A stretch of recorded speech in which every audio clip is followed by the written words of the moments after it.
Very good morning friends. आज हम करेंगे सेट नंबर 10 जो कि रिलेटेड है मेडिएवल में इंडियन हिस्ट्री से। सब टॉपिक रहेगा पूर्व मध्यकाल, दक्षिण भारत और चोल साम्राज्य व अन्य। तो मोस्ट इंपॉर्टेंट 1 to 20 क्वेश्चन की कंपाइलेशन वीडियो। सभी क्वेश्चन किसी न किसी एग्जाम में, स्टेट कॉम्पिटिटिव एग्जाम में, स्टाफ सिलेक्शन कमीशन में और यूपीएससी में पूछे जा चुके हैं। तो मोस्ट इंपॉर्टेंट वीडियो है 1 to 20 क्वेश्चन की। होपफुली वीडियो को आप पूरा देखेंगे, अच्छे से आप समझ के देखेंगे, आपके 20 क्वेश्चन रेडी हो जाएंगे। और यदि आप इस चैनल पर आप नए हैं तो प्लीज़ आप चैनल को लाइक एंड सब्सक्राइब आप जरूर करें।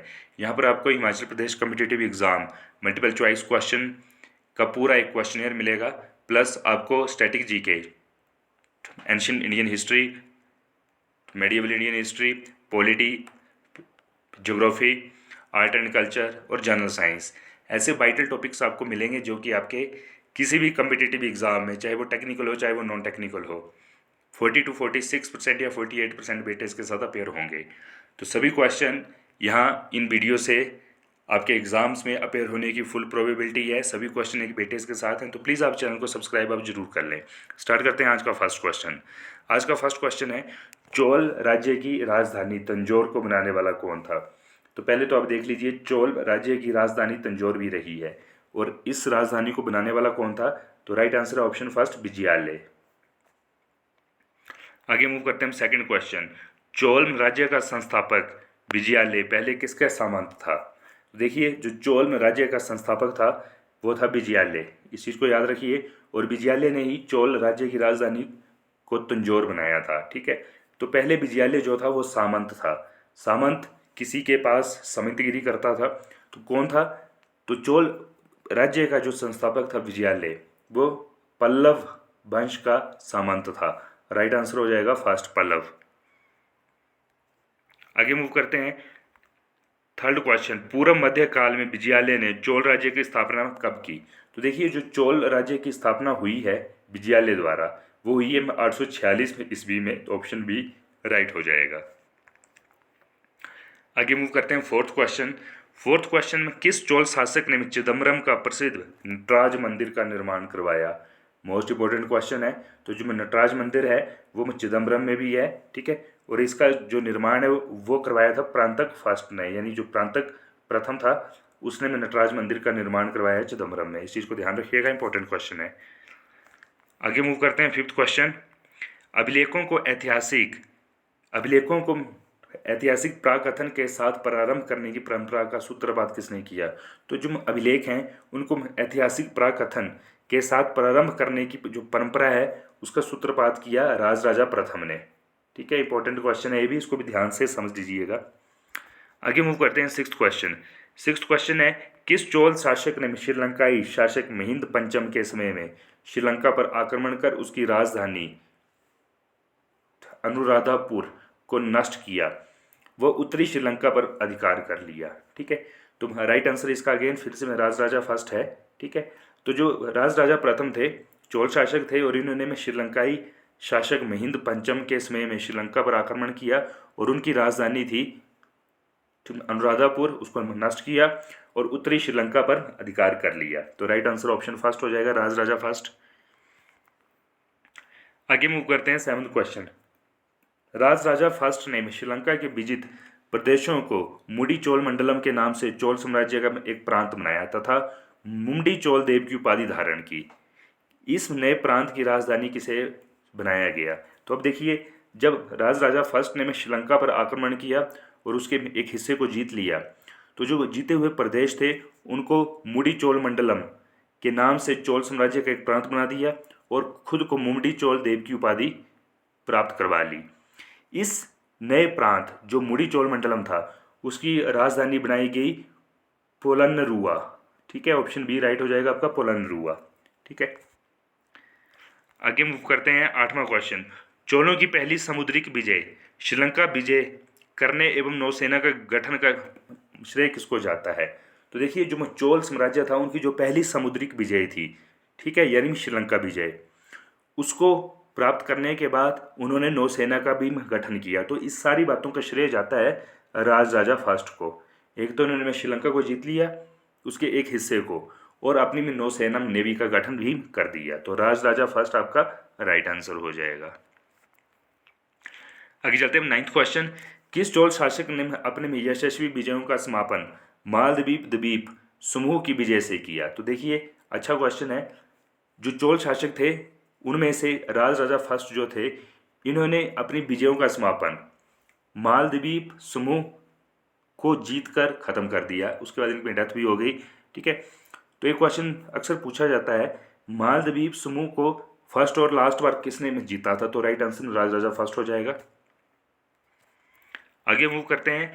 किस चोल शासक ने 1000 ईस्वी में भू राजस्व के निर्धारण के लिए भूमि का सर्वेक्षण करवाया? देखिए, उस समय भू राजस्व के निर्धारण के लिए भूमि का सर्वे करवाया गया था राज राजा फर्स्ट द्वारा ही। ठीक है, ऑप्शन फर्स्ट आपका राइट हो जाएगा। आगे मूव करते हैं। किस चोल शासक ने श्रीलंका के शेष बचे दक्षिणी भाग पर अधिकार कर श्रीलंका विजय को पूर्ण किया? अब देखिए, यहां पर कई बार आपसे डायरेक्ट क्वेश्चन पूछ लिया जाएगा उत्तरी पार्ट, तो जो आपका नॉर्दर्न हिस्सा है श्रीलंका का, उस पर राज राजा फर्स्ट ने सबसे पहले कब्जा किया, उसको विजय प्राप्त की। लेकिन जो दक्षिणी भाग है साउदर्न पार्ट श्रीलंका का, उस पर सबसे पहले अधिकार किया राजेंद्र फर्स्ट ने। ठीक है, तो इन दोनों चीज़ों के बीच में आपको डिफरेंस क्लियर होना चाहिए। अगर दक्षिणी भाग की बात आ रही है तो राजेंद्र फर्स्ट, और अगर नॉर्दर्न उत्तरी भाग की बात आ रही है तो राज राजा फर्स्ट। आगे मूव करते हैं अपने 12वें क्वेश्चन की तरफ। किसने चिदम्बरम के निकट गंगकोंडचोलपुरम बसाया और उसे अपनी राजधानी बनाया? अब देखिए, जब दक्षिणी पार्ट को राजेंद्र फर्स्ट ने वोन कर लिया, जीत लिया, तो इन्होंने वहां पर गंगकोंडचोलपुरम एक नगर बसाया और राजधानी भी बनाया। तो किसने किया था? राजेंद्र फर्स्ट ने। ठीक है, आगे मूव करते हैं 13th क्वेश्चन। किसने कलिंग, ओडू तथा बंगाल के पाल पर आक्रमण किया, जो कि तमिल प्रदेश से किया गया प्रथम उत्तरी सैनिक अभियान था, और साथ ही जिसने इस ऐतिहासिक भ्रम को तोड़ा कि उत्तर से ही दक्षिण को विजित किया जा सकता है, दक्षिण से उत्तर को नहीं। ठीक है, तो पहले एक मिथ था कि नॉर्थ पार्ट से ही आप साउथ को विजिट कर सकते हैं, जीत सकते हैं। इसका रिवर्स, यानी साउथ से आप उत्तर को नहीं जीत सकते। इस मिथ को तोड़ा सबसे पहले राजेंद्र फर्स्ट ने। ठीक है, आगे मूव करते हैं 14th क्वेश्चन। किसने इंडोनेशिया के एक द्वीप सुमात्रा के विजय साम्राज्य के शासक संग्राम विजयतुंग वर्मा को पराजित किया तथा निकोबार द्वीप समूह व मलेशिया प्रायद्वीप के मध्य कडारम सहित 12 द्वीपों पर अधिकार कर लिया था? तो 12 द्वीपों पर अधिकार करने का श्रेय किसको जाता है? Again Rajendra first. ठीक है, राइट आंसर हो जाएगा राजेंद्र फर्स्ट। आगे मूव करते हैं 15th क्वेश्चन। किसने 1077 में 92 व्यापारियों का एक शिष्टमंडल चीन भेजा? अच्छा क्वेश्चन है, तो इसका राइट आंसर हो जाएगा कुलोतुंग चोल। जो कुलोतुंग चोल थे फर्स्ट, इन्होंने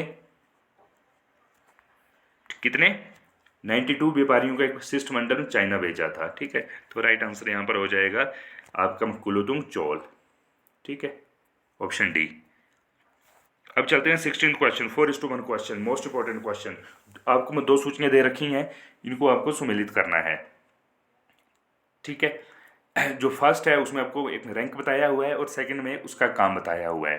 ठीक है, तो बेसिकली जो आपका पेरुंदरम एक रैंक है, एक उपाधि है, वो उच्च श्रेणी के अधिकारी वर्ग के लिए दी जाती थी। ठीक है, उसका हम सिरुतरम निम्न श्रेणी के अधिकारी के लिए।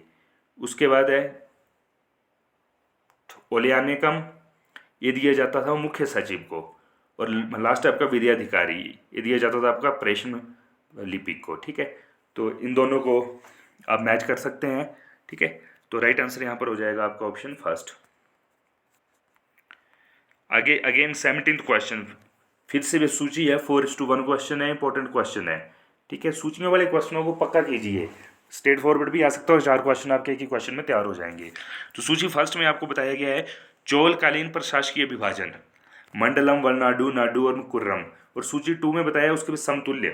ठीक है, तो अच्छा क्वेश्चन है। जो मंडलम है वो था एक प्रांत के लिए, किसी एक प्रांत के लिए जो बोला जाता था प्रशासकीय विभाजन, वो था मंडलम। वलनाडु कमिश्नरी के लिए था, और नाडु का मतलब था जिला। ठीक है, तभी आप देख सकते हैं अब तमिलनाडु, तो तमिल का जिला है ना। और लास्ट में आपका कुर्रम, ये ग्राम सभा के लिए। आगे मूव करते हैं 18वां क्वेश्चन। अगेन सूची 1 को सूची 2 से मिलाइए। सूची 1 में कुछ आपको कुछ सभाओं के बारे में बताया गया और सूची में 2 में सामान्य ग्राम की सभा के बारे में बताया गया है। ठीक है, तो सूची 1 है, देखिए उरार, तो उरार का मतलब है सामान्य ग्राम की सभा। सेकंड है सभा ओब्लिक महासभा ओब्लिक पेरुंगिरी, इसका मतलब है आपको चतुर्वेदी मंगलम ग्राम, यानी ब्राह्मणों को दान में दिया गया गांव। सी एम नगरम, इसमें मैं नगर व्यापारियों की लाभ की सभा। और अंतिम में आपका पूग, इसका मतलब है शिल्पियों की सभा। ठीक है, तो सभाओं के बारे में है किस तरह से चोल काल में सभाओं के नाम रखे गए थे। ठीक है, इस क्वेश्चन से 4 सभाओं के बारे में बताया गया है और चारों आपकी क्लियर हो जाएंगी। अब चलते हैं 19th क्वेश्चन की तरफ। महासभा की जो कार्यकारिणी समिति को क्या कहा जाता था? तो जो महासभा की कार्यकारिणी समिति थी, यानी एग्जीक्यूटिव कमेटी, उसको वरीयम कहा जाता था। ऑप्शन फर्स्ट राइट हो जाएगा। लास्ट क्वेश्चन, कहाँ से प्राप्त अभिलेख से महासभा की कार्य प्रणाली के विषय में विस्तृत जानकारी मिलती है? तो देखिए, जो महासभा की कार्य प्रणाली थी उसके बारे में विस्तृत जानकारी मिलती है उत्तर मेकर से। ठीक है, उत्तर मेकर से जो प्राप्त अभिलेख हैं उनसे महासभा की कार्य प्रणाली की विस्तृत जानकारी मिलती है। तो फ्रेंड्स, ये थे top 1 to 20 important questions. Hopefully questions का लेवल आपको बड़ा हाई लगा होगा। अगर लगा होगा तो भी अच्छी बात है और ना लगा होगा तो भी अच्छी बात है। क्वेश्चनों को पूरा में गो थ्रू कीजिए, 1 to 20 क्वेश्चन है, काफ़ी कुछ क्लियर हो जाएगा। ठीक है, और चैनल को सब्सक्राइब आप जरूर कीजिए। Thank you.